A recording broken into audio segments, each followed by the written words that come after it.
So as you're aware, sir, there have been claims from prominent figures in the West about the ongoing Christian genocide. What is your stand on that? No, you say the American hegemony on, or the geopolitics of the world now is that there's an hidden empire.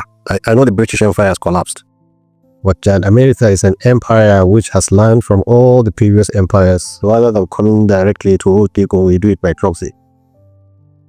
We can engineer some few elements in Nigeria to claim there's a Christian genocide so that they give them room to come and interfere in our affairs. While they have interest in Nigeria, not only China has interest, Russia has interest. All powers have interest in Nigeria because it's a country full of natural resources, a very rich country with a big population and for marketing goods. So everybody has his contacts and clay to get close to Nigeria. Chinese do that by giving us loan and doing construction. Just positive. Americans do that. You know, Americans, they only have military might power. They have lost their economic war. They have lost even the social cultural war. And because people have seen America in its real form. So the only way they can do is to create, or like what they say, give a dog a bad name so you can get. Say that it's a Christian genocide and they're coming to protect the Christians. So they bring their boots on ground. And in fact, I was just hearing they have already started coming in. So the Christian genocide is it's a placard used to keep road for foreign intervention. Otherwise, Nigerians have been training in America and in England, in Pakistan, in all over. All our military have been trained all over. Yeah, we don't need any foreign books in Nigeria. Always. I said they can pretend, they can use something to claim that is something, and ultimately they come and read the pencil. So are you saying they're using that as a yardstick to as a smoke screen to come into Nigeria? What they want is to have soldiers in Nigeria so that they can control whatever it is. There are else. That to it. So basically, are you agreeing that there is no Christian genocide? You see, there is no Christian genocide, but Christians still, yes, Christians are killed, but not in a genocide form. Are Muslims killed? Yes, Muslims are killed. There's widespread insecurity in Nigeria. And this has been going on since the time of Yar'Adua. There are areas Christians are killed in the Israeli Middle Belt. There are areas where Muslims are killed, even in Anambra. Muslims are killed. Just recently, a young lady Hebrew said they are not allowed to, as Muslims, they are not allowed to practice their religion, and the threat to their lives. The cool nations are as insecurity. Yes, we agree about that. But say that a particular region or a particular tribe is targeted for genocide, like what happened in Rwanda. It was not like that. But the question is, do we need assistance? Here we need assistance. Why do we need it? We need it in training. We need it in equipment, that drone technology, intelligence. We need that, but not with a threat and with a slogan. The American threat is, we are coming in to protect Christians. Are only Christians victims of insecurity in Nigeria? No. We have Muslims too. And we also have to understand the dynamics of the insecurity before you can cure it. So people tend not to try to intellectually or intelligently see what is the etiology, what caused the insecurity, so that we can know how we can tackle it. People are so sentimental. If you are a Christian, yes, there is a Christian genocide. If you are a Muslim, yes, the Muslims are killed. Ethnic clashes, farmer had clashes, so many things.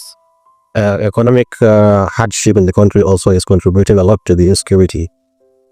And let's not forget also the rampant corruption among the ruling class, the affluence shown by so few Nigerians in the midst of poverty, in the midst of disease, in the midst of helplessness. That's good, it's an insecurity also. So all things put together, Nigerians, we need to come and put our house in order. Otherwise, we will lose the country altogether. So a lot of people have, accused that you're always fueling region tension. Because anytime we talk about, when they talk about killing of the Christians, you always have like a backing, towards the Muslim end.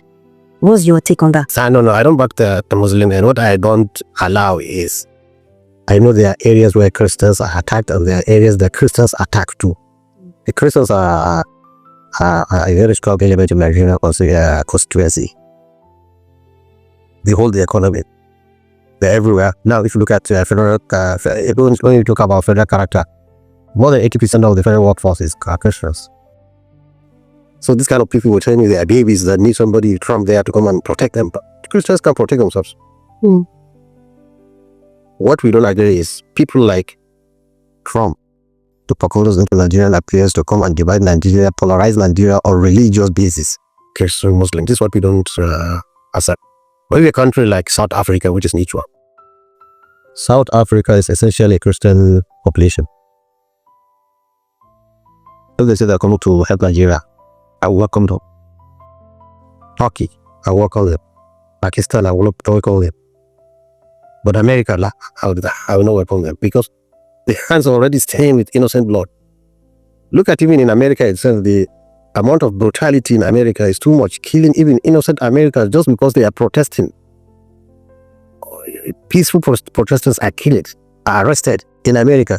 You are telling me this same America is the fire's hands that have been able to put our house in order. No, this is what we are against the coming of Americans, but not whether we support Christian universal. How can? Where was that? So the federal government has repeatedly always said they don't pay ransom, they don't negotiate, and in any way they don't, dialogue with bandits. Do you feel like this statement, people are getting it mixed up with, with the opportunity to want to, involve violence when dealing with this banditry? See, when government speaks regarding this, they look at the audience it's speaking to. This, we don't speak with terrorists, we don't speak with violent rebels. Usually it starts from America, but America is the first one that dialogue with them gives guys any interest and benefits. We have seen them dialogue with Taliban, Israel and Hamas are in dialogue. All over the world, IRA and United Kingdom were in dialogue. They had a war for a long time, and terrorism to bombs in London are there. They dialogue. So if dialogue can bring peace, we are men of peace. We want peace. Even IPOB, which wants secession, if they are ready to put down their arms, come to the round table and discuss even secession, I'm ready. I will support them. What we don't want is violence. So when government say don't do something, is different. When government say is going to do something, it may not do it. When it says it doesn't do something, it may be doing it. Now people have this kind of mistrust. Not only Nigerian government, all over government, wherever they speak, you have a mistrust. But what they say is all they be. But essentially what we are talking about is, what is the way out of this quagmire of insecurity? There's a way out. Let intellectuals come in. Let's speak. Let's bring criminologists, prestigious eccentricians. Let's put everything on table and see the way out. What the experts are saying now, in dealing with what we have in Nigeria, 75% of it should be non-kinetic.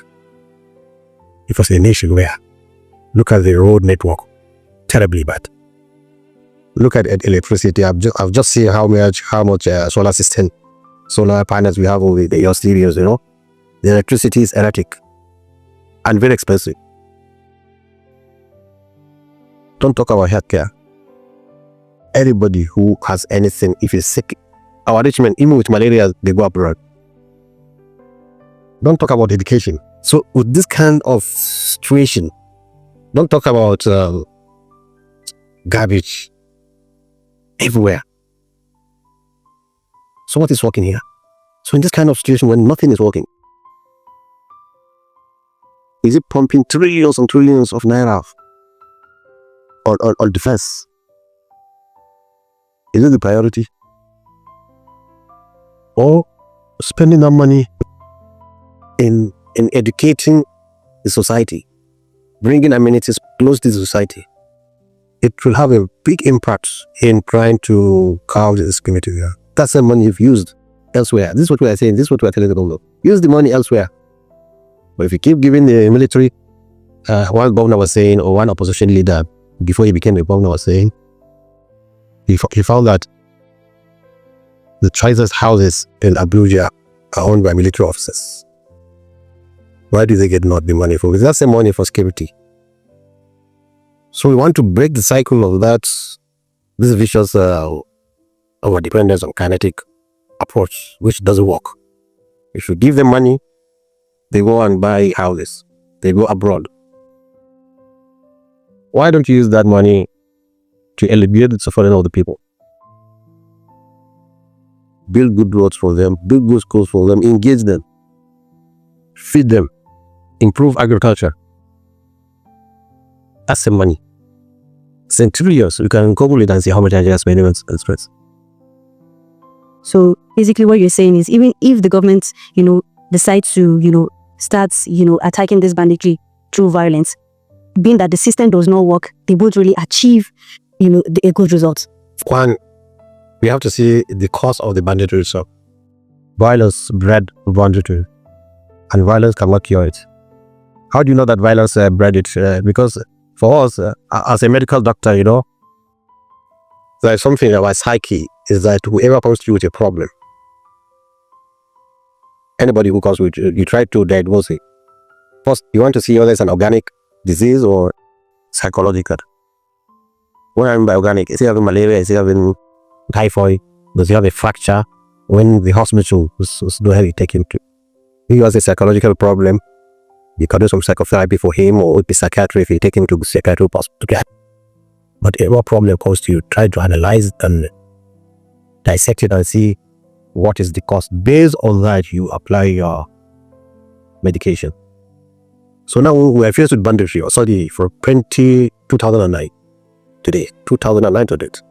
2009, it started with Boko Haram. Boko Haram were kidnapping people when their leaders were summarily killed without cause to justice. They were killed on camera, and they took out. Since 2009 to date, it's only spreading, despite the amount of money we spend on kinetic approach. So you want to suppress a problem caused by violence created by the state, because the state that killed the Boko Haram leaders. It will not work. I have seen in my Facebook posted one time, that is in 2013, in Maiduguri, whereby Boko Haram suspects, young Almajiri, were lined up, maybe about 50-year-old, for the civilian JTF and some military. It's there in my Facebook now. Maybe I will give you so that you put on this film. They were asked to slaughter themselves, or bury themselves. Almajiri during Jonathan's time. So what do you expect those who escaped? They will take up arms. So we're trying to cure a problem caused by violence with violence. No, it should never work like that. We have to have it. Then one thing again, now 16 years we have been fighting them, 16 years, without any result. Recently they killed our soldiers, recently. So why don't you try another approach? Can you imagine a former head of states, through intelligence, was able to sit down with the leaders of Boko Haram? He's a former head of state. He sat down with them. He told me himself that when he met them, they said, yes, they are ready for peace talk, where it has to be in another country. Then he told them, no, I'm a former head of state of a country. How can I go to another country talking with you people? It has to be Nigeria. So when they saw his insistence, they said, okay, let it be Nigeria. They gave him his condition. Hostilities to stop, go to 7 days, and they are ready to discuss the permanent and see how it can be resolved. This head of state went to the current head of the president then, spoke with him, said, I am able to trace Boko Haram and they are ready to put down their arms on the condition that the government should come and have a peace talk with them. What will that head of state told him? That government will not make sure to. So we understand that also foreign interest, that they didn't start it, but you see they always capitalized. In medicine, we know how you can capitalize. When you talk about AIDS, HIV infection, a viral infection. It doesn't kill somebody, but it destroyed the immunity. So what usually kills people with HIV, it's not the HIV. The HIV attacks the white cells that protect you, the immunity. So small useless disease like fungal disease, like malaria, will have an opportunity because there's no immunity. So they capitalize or come and kill the patient. So also in Nigeria, if there's an insecurity, foreign interest will find it easier to come in. They come in many ways. They come in as NGOs. At one time, even the defense are saying the number of NGOs in Maiduguri, they are booking hotels for 10 years, meaning they are forecasting that this program is going to be prolonged. And sometimes when they catch Boko Haram members, they find them with foreign currency. It's not for you now. We have so many people. Boko Haram, they have Hilux, Toyota car, mounted with an anti-aircraft drone, not a general purpose machine gun. Anti-aircraft that can go very long distance, and not only what many. What is the money that can buy? Hilux now will be not less than, and they are brand new ones, not less than 50 to 100 million. Why come somebody in Sambisa forest have that money? Somebody supporting them. We need intelligence. Foreign powers are supporting them, but they come in when they've seen the wall has broken. That's the saying Hausa. That the leader doesn't come in until when the wall is, that's the crack in the wall. So this is what happened, and this is what is happening. So why do they want to support a terrorist group like that? Is it gives them the opportunity to come in the name of fighting them. And when you drive away foreigners, just like what happened in Nigeria just a few days ago, in them, where bandits or the terrorists were able to ransack an airport because Niger, Mali, and all this are doing away all the colonist powers. So now they are seeing the effect. These people are controlled intelligently and armed by the same people that now you may need the urge to bring them back to help you prevent the attack.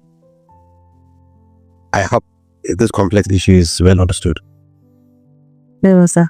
Well, a lot of people have seen you in clips and pictures with this terrorist where you know where they are. We've communicated with them. You've even as far as negotiating with them, So a lot of people believe that since you have, this the knowledge about all this, is it that the government does not have the power or the equipment to know where these terrorists are to tackle insecurity? The government knows every terrorist by name and by location.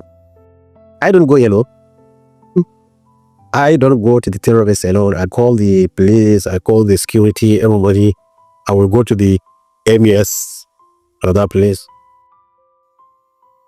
In fact, when we went to one terrorist, I went even with women with me. Into the bush. You didn't see it because the camera was not concentrated on it. I don't go hello. Look at it. These herdsmen that have taken arm.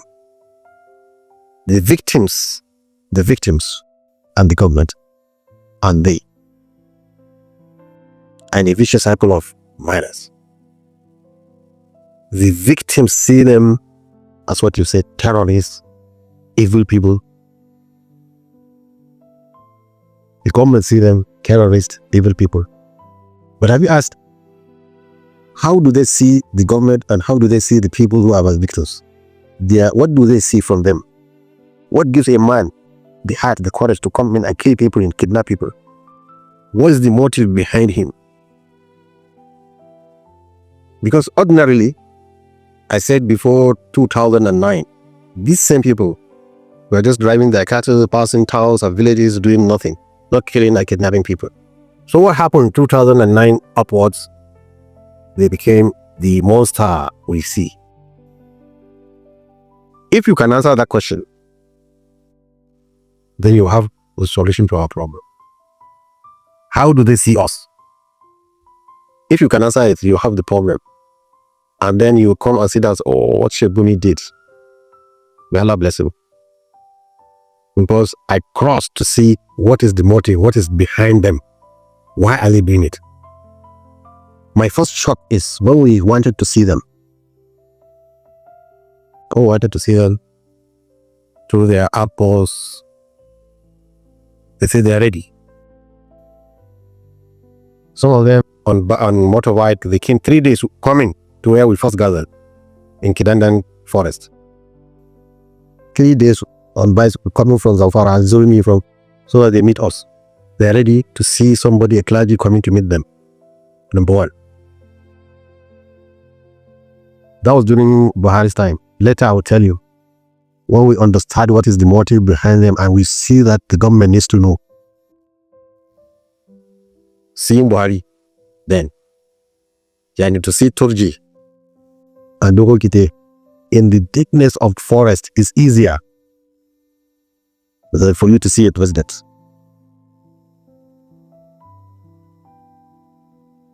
Even now, if you want, you can go to the bush as a team and see them. But can you go to Aswaro and see the president? So why are even the criminals more accessible than even the leaders are supposed to be more accessible? This is one of the problem. So when we went there, they came and gathered and we spoke with them. Okay, we give them time. So why I sit down with them, you see? I'm a preacher. I don't judge people. And when I hear that, so as far as to me, as far as for me, they are Nigerians and they are committing crime, I see. So, but I have to give them the benefits of that to explain my source. And so that I can hear exactly what they have, I don't show them I love them. You see, when we approached, everybody's hiding, everybody's holding his rifle ready. Any small thing to fire. This is how we approach them. They have all men around. Everybody ready to fire. But when we come down from our depots, we say let them bring chairs. We sit down with them. One of them, I made him to come and sit down close to me. He was saying, no. I made him, come, don't worry, you are our brother, come. When he felt comfortable and he came and sat down. He gave him a microphone, he said everything, vomited everything. All of them, they vomit to you everything. And what they tell us, we hear it from soldiers. You see, I told you, I see a lot of people. Soldiers from 1st Division came to me, soldiers. I can give you a clip of what a soldier confessed to in Hausa. One, who owns cattle usually? Is it the Fulani or the house dwellers? Who owns cattle? The Fulanis. So 2009, the first thing that started was cattle rustling by some Fulani elements. Rustling their cattle. So they lost cattle. So in trying to protect their cattle, they get armed. Because you cannot live 5 minutes in the bush, forest without an arm. So in trying to protect the illicit cattle they have, they became armed. Selling their cattle and buying arms. So now that stimulated the black market of arm or gun running. People whose business is just to sell gun to whoever it is, gun and bullets. So that stimulated it. Because Fulanis now are selling cows, trying to get arms. So after rustling their cattle, now they are armed without cattle. And now the military came in for the first time to fight cattle rustlers. This is what they tell us whenever we come. And they say we welcome them. But unfortunately, when they come indiscriminately, they are killing everybody. One soldier told me, he himself has seen has seen a genocide in the bush. Genocide of Fulani in the bush. Nobody's talking about it. And I've spoken with many news media. What I'm surprised, if I tell them a soldier told me there was genocide of Fulanis in the bush, no any news reporter or anybody is concerned about that, saying how can we expand this story and see, and let's go and even see the places. No, nobody is concerned about this genocide of Fulanis. Nobody. And when we go to the bush, in front of government officials, we go to say, yes, the military came in and they were killing us. So we have to use our guns that we are trying to protect our cattle now to fight back. So then we ask them, why do you attack villages then? Why? What has the villagers done to you? They said vigilantes. The vigilantes come from that village, they come and kill us. And they kill our women and children. So now, if the vigilantes come and kill us from their village, we also go and attack their village and kill their women and children. You understand? It's a tit for a tat. It's an ethnic war. So what is the cure for an ethnic war? It's for a neutral voice to say, stop. Let's see, how can we do reparation? How can we do compensation? How can you bring peace between people who are fighting? So when you go to their side, they are looking at us as murderers, genociders. And when we look at them, bandits. So we said, you have to stop this. Moreover, you said you are Muslims. How can you kill somebody who has not killed you? But we can also tell the military, how can you go into the bush and just kill anybody? Let me just give you an example so that you all understand. Just 2 days ago, we were in Tudunbiri. The governor, they built a house for them, houses. They have a primary school. The village now is turned into a small, good, modern village. You know what happened?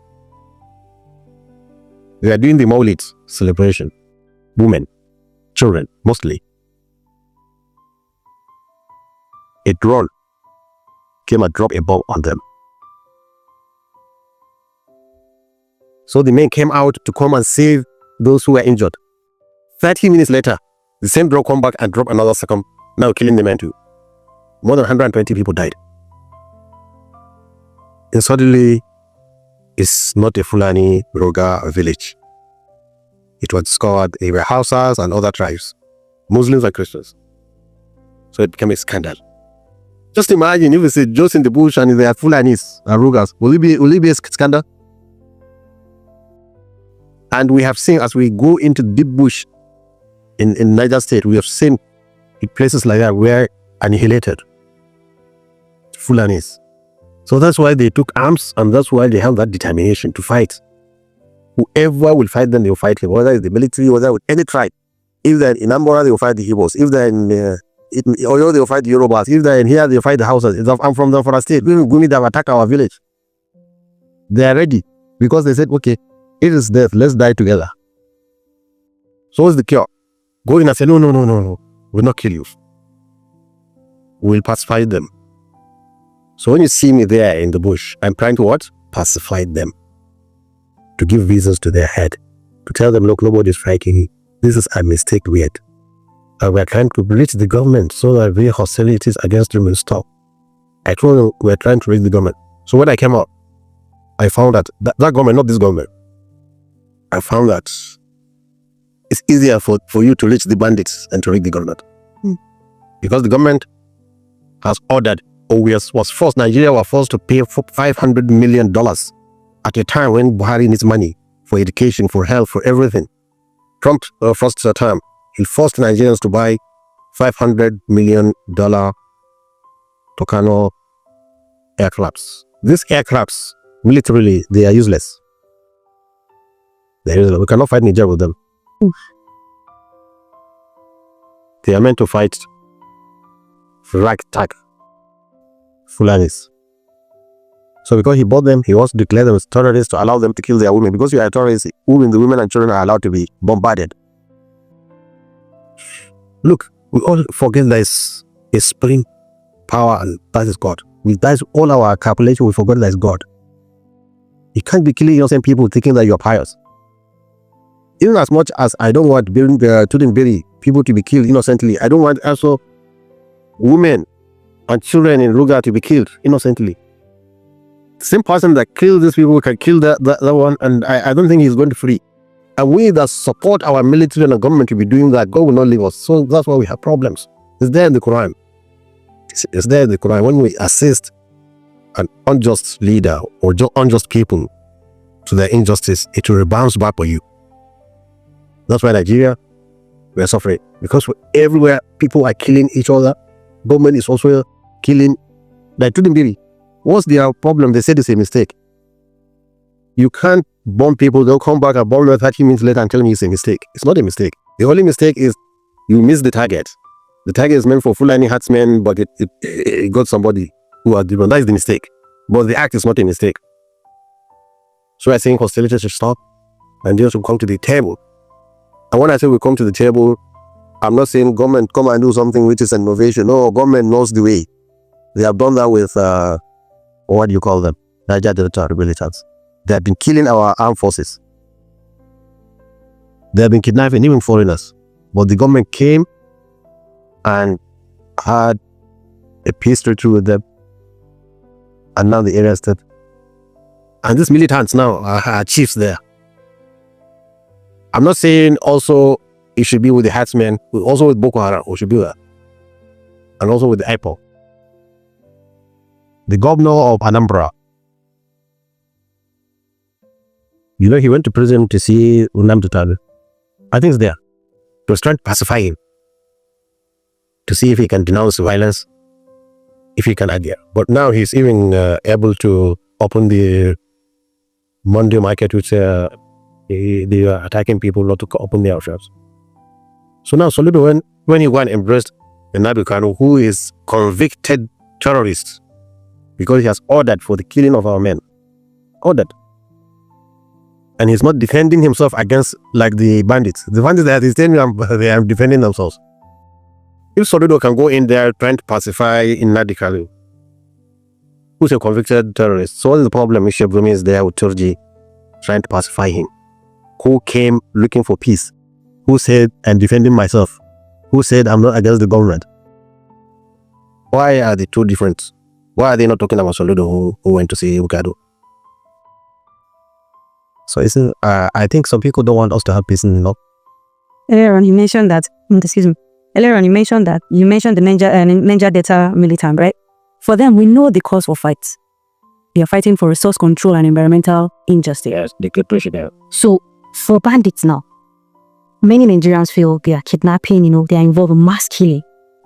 What do you, can you enlighten us on that? Because... Yes, you see, for Niger Delta, when they vandalize pipeline, the government feels the impact immediately. So it has to find a quick solution to it. Initially, the government tried to approach the issue by kinetic means, or it failed. But as for the bandits, the effect is not felt immediately, but the effect is as grievous as vandalizing pipelines. How? We forgot that the greater amount of the population in the countries in the north, and it depends on agriculture, farming. So now, if bandits will prevent people from farming, it means there will be less food production, and also it will have effect on the economy also in total.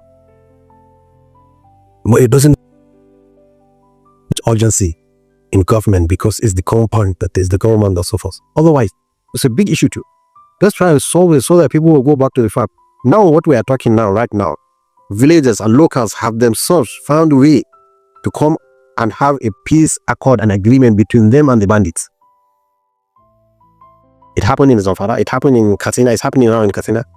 Although there are still some breaches, but generally now areas that are terribly bad, like Batari and other areas, they are calm now, people are farming. People have understood that this is what government should have understood right from the word go. Not even allow people to reach a stage whereby they themselves are engaging in accord with the bandits. The bandits are tired and the people are tired. They say, okay, let's come together. Why? What is the problem? Why are we killing each other? And now there is a case of raining. When I went to Janjala, Abuja Kaduna Road was one of the most notorious roads because there's where they catch people who have money. He spoke with bandits there too, in the presence of the military and the police. We said, okay, you're going to put down your refunds. We're going to build schools for you. We're going to build. I promised them a school, and I built a school for them. Good. That's a kiss. This is the work of the government. Why Sheikh Gumi has to do that? Trying to show government this is the way out. But violence, I'm telling you. Yeah, you cannot. You see, there are two forces that formed Nigeria. Two military forces that formed Nigeria.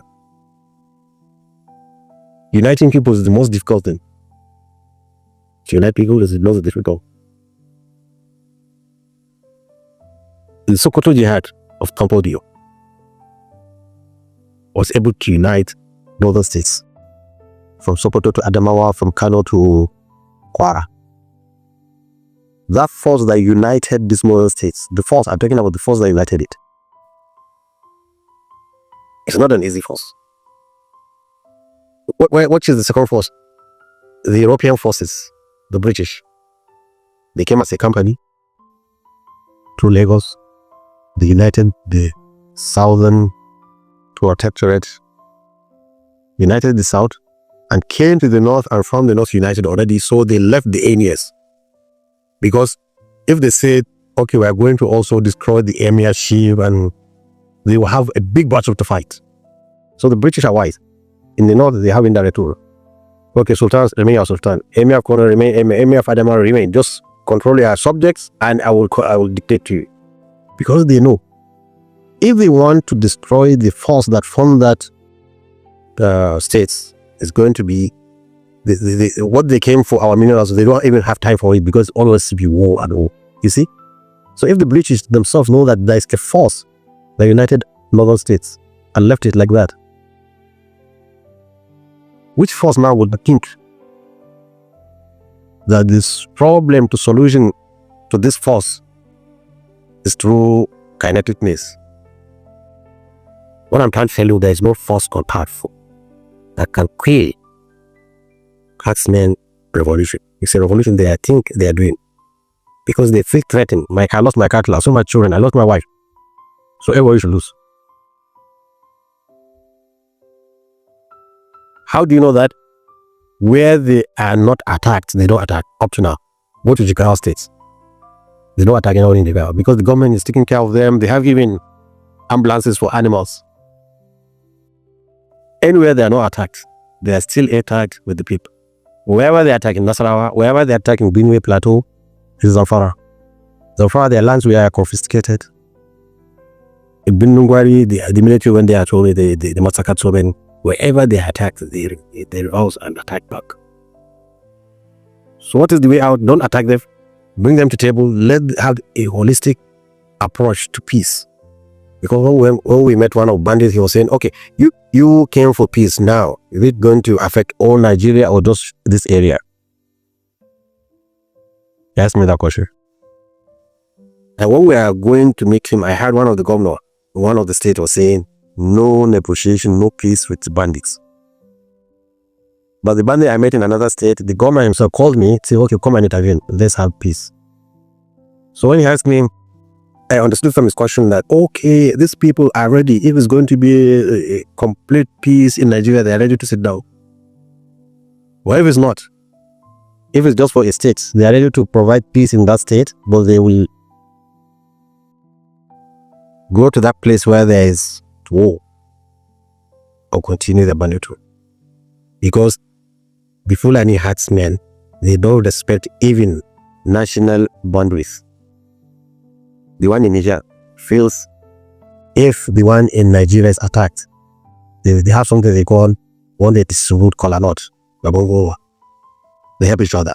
A Fulani man from Guinea can come to fight in Nigeria. The one in Nigeria can go to Guinea and fight. They don't respect state and they don't respect international borders. So how do we deal with this issue? It's only through negotiation and peace. And recycling them and educating them like we did building school for them. This is the only way out. Earlier on, you said there is peace, right?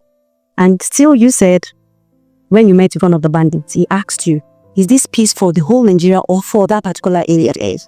Because many Nigerians feel that most of your conversations are focused on understanding who bandits are, what they stand for, and what they aim to achieve. So in practical terms, what does justice look like to you for communities that are affected by this, loss of livelihood, loss of security? You see, for 2.5 years, Israel and Hamas were fighting.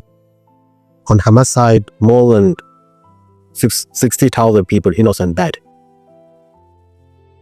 And Trump came and foster peace. Just for the bloodshed to what? To stop. So when there is hostility, what you want is to stop the bloodshed. Talking about justice does not even come. When there is communal clashes, you don't talk about justice. Ojukwu stirred a succession war between Nigeria and Biafra. Is it not so? After he surrendered, what happened? Do we say there is justice? Do you know what Biafra army did to our army? They don't catch it. There is no prisoner. And they catch an army, they block his eyes, cut his ears. We say how's that is communal fight? You don't look for justice. Justice is a word, just take it out from that dictionary. What we want is hostilities to stop, bloodshed to stop. Then when it stops, then you come and do reconciliation. So, but if you say you have to open a file, this man has killed this, then I don't know who we are going to judge and who will be the judge too.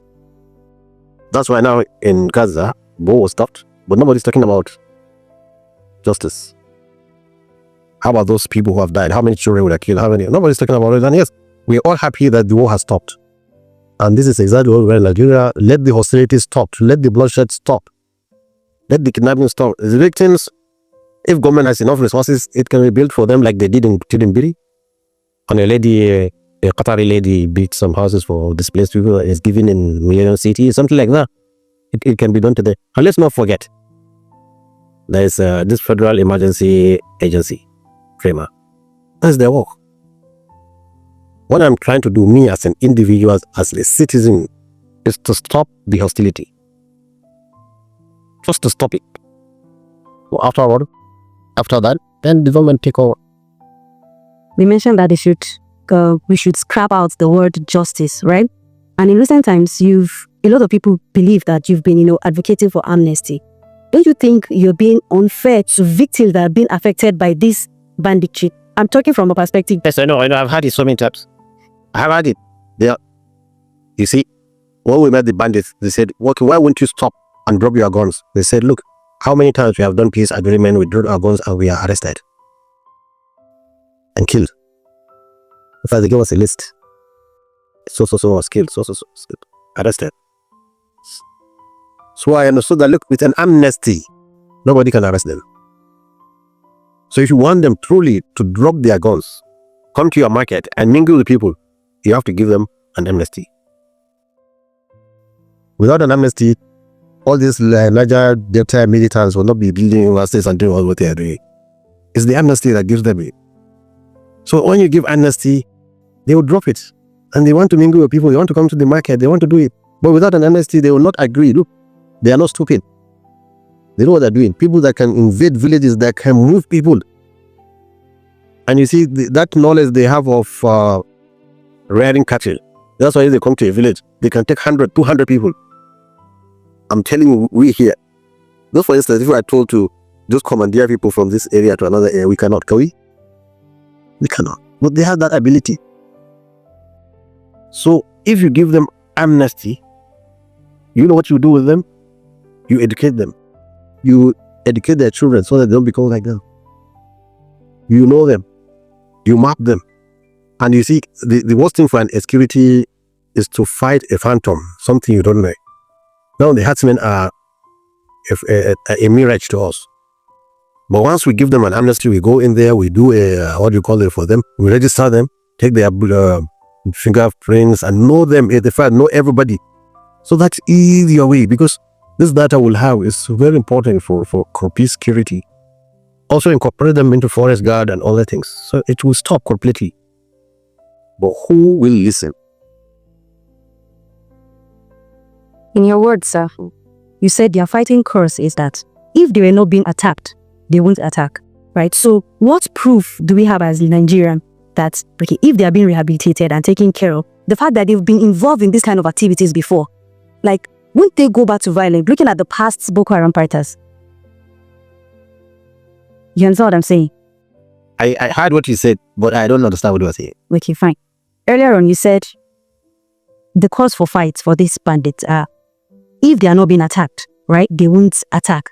And you also said, okay, you spoke to them, you've dialogue with them. If they are well taken care of, right?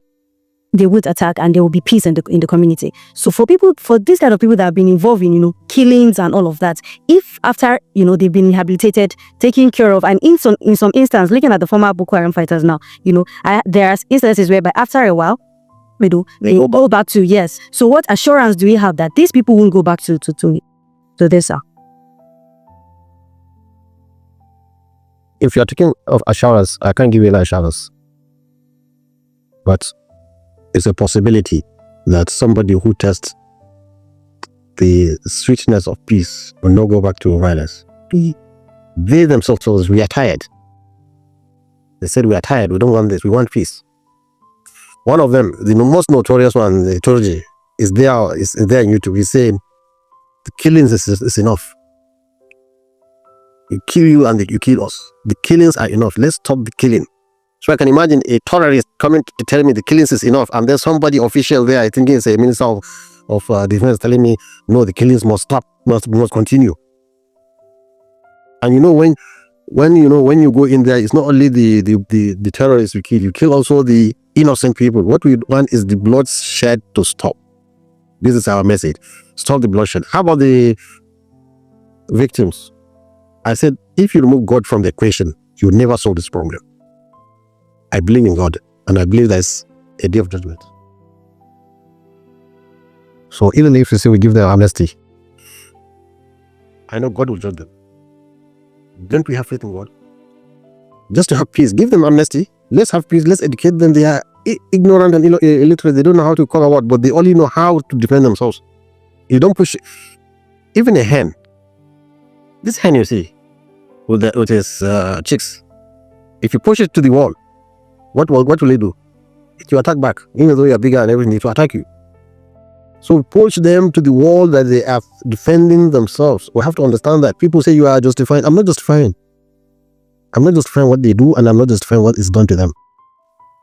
I'm neutral.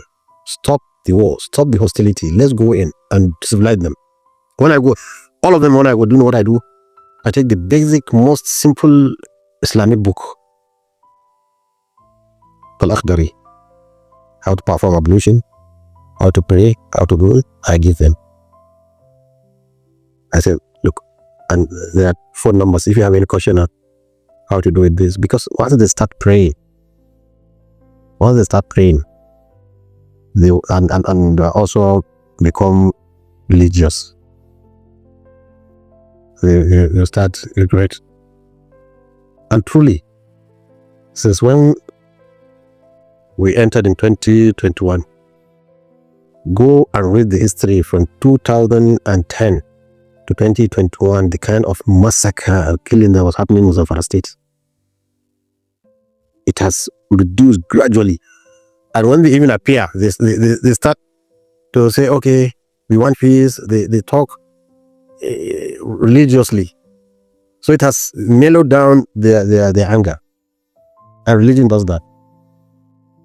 Even the IPOB is because they are irreligious. That's why they are doing what they are doing. If they are religious, they won't do that. So religion is powerful. So if I have a Christian clergy going in to see the IPOB people, I will encourage him. I will not say, why are you speaking with a terrorist? You understand? So the same thing. If I can have somebody, Maiduguri, because most of the Boko Haram are Kanuris. If I have a sheikh from Maiduguri who's well respected, will go in and milk the Boko Haram and admonish them. How can that be a crime? To show them what they are doing is anti-Islam, is against Islam, killing innocent people. If they said, okay, they attacked first, okay, the people who have attacked you are gone. The government has gone. So why don't you sit down? And if you don't want Boko, we can build for you schools where you learn Arabic. And what you do is, you see, if you go to Arab states like Israel, Syria, and Iraq, they have Arabicized knowledge. You can become an engineer with Arabic knowledge. You can become a medical doctor with Arabic knowledge. So, you don't want Boko? Okay, no problem. There won't be Boko. We build school for you with no Boko. I will bring all the curriculum in Arabic. The same biology in Arabic, the same physics in Arabic, the same mathematics in Arabic. Is you don't want English? Okay, take it in Arabic. This is how you deal with people. They won't deny it. And in a short time, they were like, okay, I will need to understand the other language. Like to see fire, just kill them, bomb them, drop bomb on them. It's not the solution. It will never be the solution. So what we want is peace on. Now the Americans are coming here. Is that what we need? Coming to protect Christian genocide. Where is the Christian genocide? Where? Is that what we need? Just to allow foreigners, colonists to come into our country?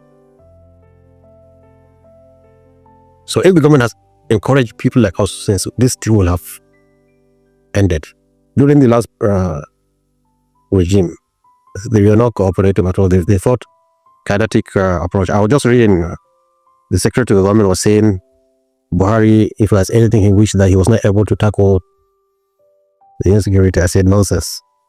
When we're trying to get to him to explain to him how to tackle it, he has barricaded everybody who doesn't speak his own language. So now after he's dead, what is the present government is trying hard to see it approaches the issue from two sides. Those who want peace, they encourage them, okay, go and have peace. But at the same time, it encourages those who want war to go and have war. But you see the receiving end, that is the bandits. They see two faces of the government. One face coming to say we are coming to negotiate, and another face coming to fight them. So who do they believe? So they think it's deception.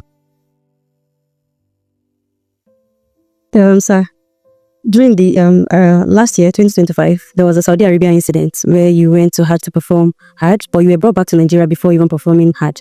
That incident created like a global attention.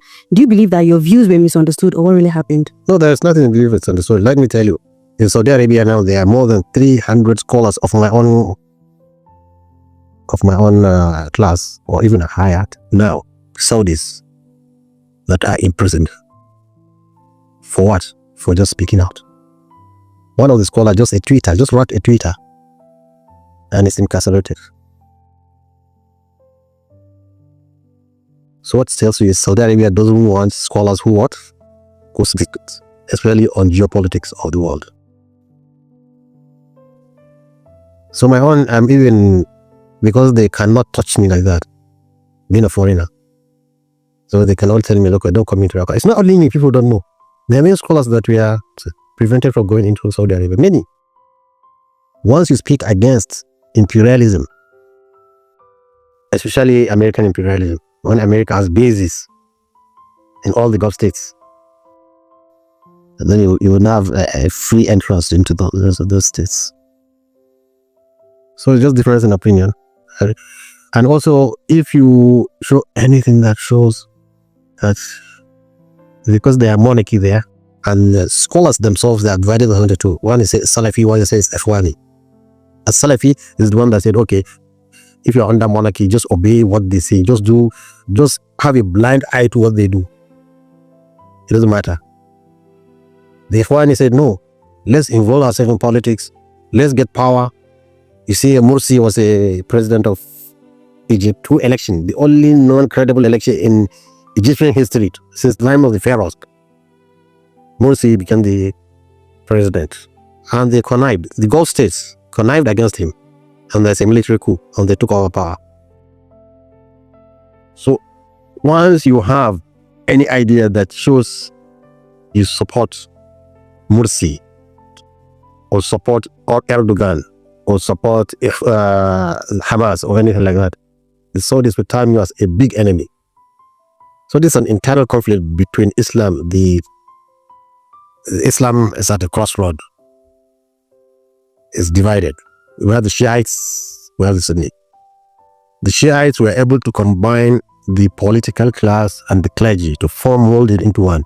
That's why you have the Ayatollah as the leader of the state, with election, with the clergy molded. The Shiites don't have this problem. But we, the Sunni, we have the problem. There are some Sunni who wants that kind of amalgamation between the clergy and the political class to be one. That is the Ikhwani. And as the Salafi say, no. You don't concern yourself with politics. Just say ablution, rituals. Don't talk about power. So where does Saudi Arabia belongs to? It belongs to the Salafi. Where does the Ikhwan, the Muslim Brotherhood in Egypt belongs to? The Ikhwani. When we scholars, we are in the middle. Wherever there is truth, even if it's in Christianity or Judaism, sometimes for operation, I quote from the Bible. What I see is right. I don't confine myself to nomenclatures or synonyms, or I don't confine myself to names. I confine myself to the truth. Whatever the truth is, this is my direction. So the Saudi question is, Saudi Arabia is a country that is very sensitive to criticism from its own citizens, talk less of somebody who's outside. And we cannot forget what happened to Khashoggi. He's a journalist who found Saudi Arabia to be so hard for him. He went to America. So, but his passport, he wanted to renew his passport. He was lured into, he went to Turkey to change his passport. He entered the embassy, Saudi embassy, and disappeared. And can you understand the magnitude? So, people like me, who speaks, against injustice, it's just enough for you to speak against even the imperialism of United States. It's just enough for you to be on their radar. Because as Trump said, if they withdraw the American troops in the Gulf states, Saudi included, that in 2 weeks, there will be a change of government. They solely depend on the security on the US. And this is what I'm trying to avoid here in Nigeria. So do you believe that the banditry has worsened how other regions view northern Nigeria? Yes, banditry has done that. But we can tackle the problem. But once we are given the knife, we can do it. But nobody wants to seriously address the issue. But the locals now have understood it, and they have. The Katsina state governor used to be very adamant that there won't be any negotiating. So if he even established a vigilante group like this, Zamfara state also did. But in the long run, he said, if this is what will bring peace, then I'm for it. In fact, he's even suggesting releasing about 70 convicted bandits in exchange for 1,000 kidnapped victims. So I think we can do a lot with peace. Very well said. And if they doubt anybody, let them bring the Red Cross to be in between. Doctor, street begging has become widespread in our cities, in our religion and social perspectives, right? So what do you think is the causes, and how do you think the society can tackle this issue? Okay. You see, I can give you a parable. In the past, people used to ride donkeys, camels for their transportation. And there's no problem about that. But you see, when something more efficient came as a result of development, we have from the bicycle to the motorcycle to car and aeroplane. People themselves, without being convinced, have abandoned moving on donkeys, horses, and camel. People have abandoned it to something which is more efficient. So also the Al-Majri system is a complete self-sustaining educational system that was useful for its own time. But now there's a development, more efficient way of educating, protecting the right of the child, giving him better education, producing better products. If we give it to them, they would automatically leave that Al-Majri and come to this. But where are the schools? For Al-Majri. Jonathan, we can press him for being like, he has built our 150 schools. 150 schools in Trakakulin Al-Majri is just like a tip of an iceberg. Which is a problem. We need more than that. We need every Al-Majri to have a seat in the school. We can build schools, and this will create an industry whereby it can absorb all our redundant, jobless graduates as teachers. Give them good salary. And you see, it also take care of the problem of insecurity and the drug addiction and other vices which is common in the society. Just by trying to address this issue, I think what we need to do is build more schools, have a Marshall Plan, give, instead of this trillions spending on security, spend it on education. Make sure that every child is, and also promulgate laws that forbid parents from sending their children away. Usually parents send their children away because he has to go to the farm to sustain himself and his child. If there is no school in his village, so he's sending to Katsina, he's sending Kaduna to go and learn Arabic and go and learn the Quran. But when we get the school close to them, then they will stop sending the children to Al-Majid. It can be tackled, but we need to spend money on it. Don't you think neglecting childbirth spacing also contributes to the rise in street begging? No. It has nothing to do with that. As I've told you, it's a self-sustaining educational system in the past. But time, we are not as many as Chinese. We're just 250 million. India itself is almost getting to 1 billion. India. And they have a very good schooling system. India. Chinese are all schooling, are all teaching. We are not even 1/4 the size of China. So what is preventing us from making schools available? And I've told you, it's going to also tackle the unemployment. If there are schools, I myself, I don't mind to be a primary school teacher. Once the salary is good, I can... So, if we don't spend, we are always buying, spending on military. That's all our budget is going there. Spend on education, spend on agriculture, spend on health. If we do that, seriously pump money into these areas, you see Nigeria will heal. What is your view on birth control, and how does Islamic teachings view birth control? Islamic teaching does not oppose birth control if there is a medical issue. Spacing is allowed. So a woman who cannot bear children can do family planning. But otherwise, population is not our problem. In fact, population is a factor because you need a critical population before you can become strong. America now about 400 million. Yet, Americans give green card. Do you know why? Because to maintain that critical population for development. For instance, if a nurse will die in America, before they can replace that nurse, they need at least 25 years. So instead of waiting 25 years to replace her, they just get a nurse ready from India, from Nigeria, you understand? To maintain that critical mass. Nigeria have not reached up to the critical mass of development where we can be self-sufficient and strong. So population is not the problem, but what we spend on the population, that is more important. So at a time when Nigeria feels divided than ever, what is your message to Nigerian citizens across all region, religion, and ethnic group on rebuilding trust and protecting the Nigerians' unity? That is that we have no option. God has destined that we'll be together, and we just have to accept that marriage. There is no divorce. It's the way like Catholics. We have to just manage with ourselves. I don't know why the hatred and the rancor. Islam said, do your religion, and Christianity is, you see, the point, I think the problem is not from the Muslim side. Not because I'm a Muslim. It's from the other side. Let me tell you. I think the most people in 5 years to assimilation is the Southeast. If you go to the Southwest, look at Dangote is a successful businessman in Southwest. So we see so many novelists there. So you see, in fact, Igbos in Lagos are almost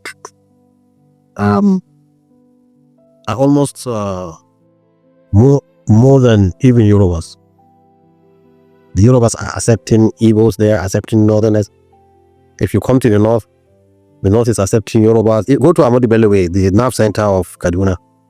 You find Igbos, you find Yorubas having markets, doing business. But go to Enugu.